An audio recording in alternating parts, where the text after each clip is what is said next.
আমার একটা কাজিন আমার ম্যাক্সিমাম ভিডিওতে ও কমেন্ট করে, তুই কেন এত মাংস রান্না করিস, কেন তোর এত মাংস কাজ, মাছ কেন রান্না করিস না। তো আমি ওরে বলি যে ভাই তুই আমার পেজটা একটু ভিজিট করে দেখে আস, আমি মাংসও রান্না করি, মাছও রান্না করি, এমন না যে মাছ রান্না করি না। কিন্তু আমার ম্যাক্সিমাম ভিডিওতে কমেন্ট করবি তুই কেন মাছ রান্না করিস না। তো যাই হোক, কালকে সকাল দিকে হচ্ছে সাজালের বাবা কাফল্যান্ডে চলে গিয়েছিল। আমরা ঘুম থেকে ওঠার আগেই হচ্ছে সে চলে গিয়েছে, আমরা জানিও না। তো আমরা ঘুম থেকে উঠে দেখি সে অলরেডি বাজার নিয়ে চলে আসছে। তো আজানের যে কেকটা খায় ওইটা শেষ হয়ে গিয়েছিল, এর জন্য গত রাতে খুব কান্না করেছিল, তাই হচ্ছে ওর বাবা আগের ভাগে চলে গিয়েছিল। তো বাজারগুলি সব আমি নামিয়ে নিলাম, আর এদিকে হচ্ছে নাস্তা করার পরে সাজালের বাবা চলে গিয়েছে। তো আমরা দুজন হচ্ছে আজান আর আমি সাজেল হচ্ছে তিনজন নাস্তা করে নিলাম। দেন হচ্ছে চা খেয়ে ভাত বসিয়ে দিব। আগে ভাত আর ডালটাকে আমি বসিয়ে দিয়েছি, আর এখন হচ্ছে ফ্রিজ থেকে যা যা দরকারি সেগুলিকে আমি বের করে নেব। তো এই বরবটিগুলি নিয়ে আসছিলো, আজকে ভাবলাম যে এটাকে ভাজি করি, তো কাঁচামরিচ বের করে নিলাম। তো আজকে একটু বাইক মাছ রান্না করব, সেটার জন্য টমেটো বের করে নিলাম। তো এখন হচ্ছে সবকিছু আমি কেটে নিব। আর এই বরবটিটা খুব ফ্রেশ ছিল, তো দেখতেও খুব ভালো লাগতেছিল। তো আমি ওগুলিকে একদম ঝুড়ি ঝুড়ি করে কেটে একটু আলু দিয়ে হচ্ছে এটাকে আমি ভাজির মতো করব, একটু কালো জিরাও দিব সাথে, তাহলে এই ভাজিটা খেতে খুব ভালো লাগে। আমার কাছে তো বেশ ভালো লাগে, শুকনো মরিচ দিয়ে করলে বেশি ভালো লাগে, কিন্তু আমি কাঁচা মরিচ দিয়ে করবো। আর ওদিকে হচ্ছে আমি মাছও নামিয়ে নিয়েছিলাম, তো ওইটাকেও ক্লিন করতে হবে।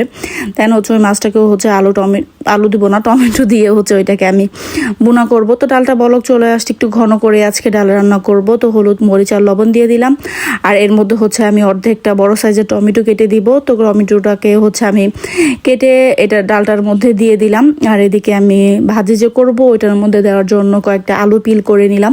তো এই পিলারটা আজকে নতুন এনেছে, এত ভালো পিলারটা। এর আগে এরকম একটা আমার পিলার ছিল, কিন্তু ওইটা আমার হাতে থেকে পড়ে ভেঙে গিয়েছে। তো এই পিলারটা আজকে ওর বাবা নিয়ে আসছে, অনেক ভালো ছিল, একদমই মানে স্মুথলি কেটে যাচ্ছিল।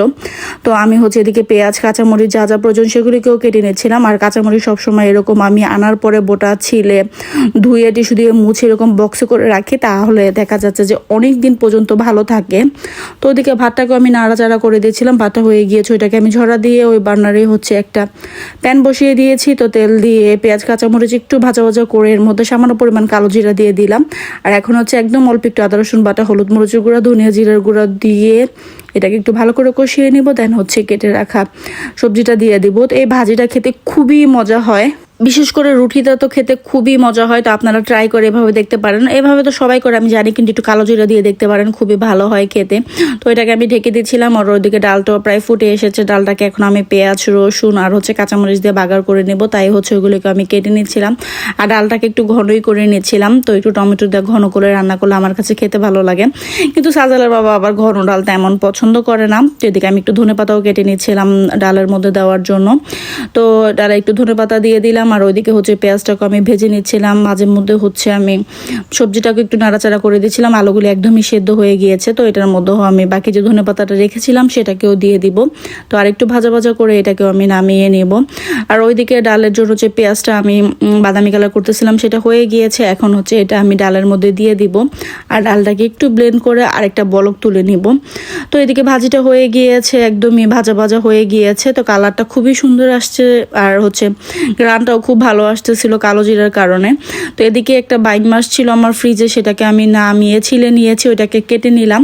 তো ভাজিটাকে এদিকে আমি বেড়ে নিচ্ছিলাম। তো পরে হচ্ছে ওই বার্নারে আমি আরেকটা প্যানও বসিয়ে দিয়েছি, তো ওইটার মধ্যে হচ্ছে মাছগুলি ভেজে নিব। আর এদিকে ডালটাও হয়ে গিয়েছে, আমি বাগার করে একটু ব্লেন্ড করে একটা বলক তুলে নিয়েছিলাম। তো মাছগুলিকে আমি একটু হলুদ মরিচ মাখিয়ে নিয়েছিলাম, কারণ মাছগুলি বেশ অনেক দিন আগের ছিল, কবে সেটা আমার মনেও নেই। তাই ভাবলাম যে একটু একটু কড়া ভাজা দিয়ে নেই, তাহলে খেতে হয়তো ভালো লাগবে। তো কড়া ভাজা দিয়ে তুলো ওই বার্নারে হচ্ছে আমি পেঁয়াজ কাঁচামরিচ দিয়ে দিয়েছি। তো ওইটাকে একটু ভাজা ভাজা করে নিব। তো ভাজা ভাজা করার পরে এর মধ্যে হচ্ছে আমি একটু আদা রসুন পেস্টও দিয়ে দিব, হলুদ মরিচ ধনিয়া জিরার গুঁড়া যা যা প্রয়োজন স্বাদ মতো লবণ দিয়ে আমি মশলাটাকে কষিয়ে নিব। আর ওইদিকে যা যা হচ্ছে আমার হাঁড়ি পাতিল বাসন বের হয়েছে সেগুলো একটু আস্তে আস্তে তো ধুচ্ছিলামই। তো বাকি যে অর্ধেকটা টমেটো ছিল সেটাও এর মধ্যে আমি দিয়ে দিলাম, আর সাথে একসাথে হচ্ছে ভেজে রাখা মাছগুলি দিয়ে আর একটু ভালো করে এটাকে আমি কষিয়ে নিব। তো একটু ঢেকে দিলাম টমেটোটা যাতে একদম গলে যায়। তো একটু পরপর হচ্ছে নাড়াচাড়া করে দিচ্ছিলাম যাতে না নিচে লেগে যায়। তো এখন হচ্ছে এটা ভালো করে কষানো হয়ে গিয়েছে, মাছটা থেকে একটা তেলও ভেসে উঠেছে। তো একদমই অল্প পরিমাণ হচ্ছে আমি এর মধ্যে পানি দিয়ে দিলাম। তো কারণ মাছটা যেহেতু ভাজা হয়ে গিয়ে গিয়েছে আর তেমন হচ্ছে টাইম লাগবে না সেদ্ধ হতে। তো এখন হচ্ছে এর মধ্যে যখন পানিটা শুকিয়ে এসেছে ভাজা জিরার গুঁড়া আর লাস্টে হচ্ছে এর মধ্যে ধনেপাতা দিয়ে দিব। তো যাই হোক আজকে ছোট একটা ভিডিও, আশা করি আপনাদের ভালো লাগবে। যদি ভালো লেগে থাকে তাহলে অবশ্যই একটি লাইক দিবেন, আর ভিডিও সম্পর্কে কোনো মন্তব্য থাকলে অবশ্যই আমাকে কমেন্ট করে জানাতে পারেন। ফেসবুক থেকে দেখে থাকলে অবশ্যই ফেসবুক পেজটিকে ফলো করে দিবেন, আর ইউটিউব থেকে দেখে থাকলে অবশ্যই ইউটিউব চ্যানেলটিকে সাবস্ক্রাইব করে দিবেন। ভিডিওটি দেখতে দেখতে যদি ভালো লেগে যায় প্লিজ ভিডিওটিকে শেয়ার করে দিতে পারেন। তো ফ্রিজে কিছুটা মাংস ছিল, সেটাও নামিয়ে নিয়েছি সাজালের খাওয়ার জন্য। তো আজকে এই পর্যন্ত। আসসালামু আলাইকুম, আল্লাহ হাফেজ।